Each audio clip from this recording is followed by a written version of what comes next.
প্রথমেই একটা কথা বলি, যতটা মার খেয়েছি আরও 3বার আমি মার খেতে রাজি আছি। আমার সঙ্গে মহসিন গাজী, আমার সঙ্গে রহিম মোল্লা, রহিম নেতা, এবং আমার সঙ্গে মানে শওকত মোল্লা সাহেব আছেন।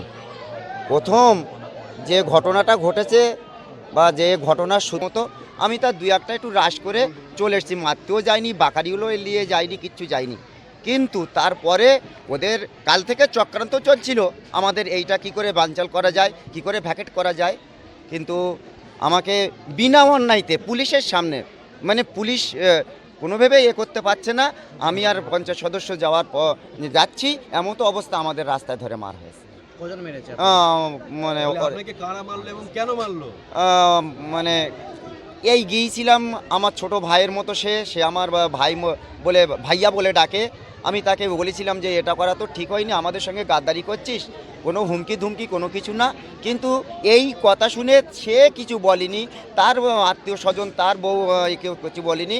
এই ভুট্টা বলে যে ছেলেটা, ভুট্টা মেরেছে আমাকে, আর হচ্ছে নাজমুলের মানে ভাইরা আমাকে মেরেছে। ওরা ভাইজান আইএসএফ। আপনাদের কজনকে মারধর করা হয়েছে? আচ্ছা, আমাদের পঞ্চায়েত সদস্য থেকে শুরু করে আমার পঞ্চায়েত সদস্যকে মারা হয়েছে, আমাকে মেরেছে, আমার হচ্ছে বুথ সভাপতিকেও মেরেছে, মানে রেজওয়ান মোল্লা কেউ মেরেছে। আমার ধাক্কা ধুক্কি দিয়েছে, আমাদের হাত কেটে গিয়েছে, আমাদের 4 জনের। আচ্ছা, আমি হচ্ছে তৃণমূল কর্মী। কি নাম আপনার? কি নাম? আমার নাম হচ্ছে মোহাম্মদ জাহাঙ্গীর হোসেন। আমাকে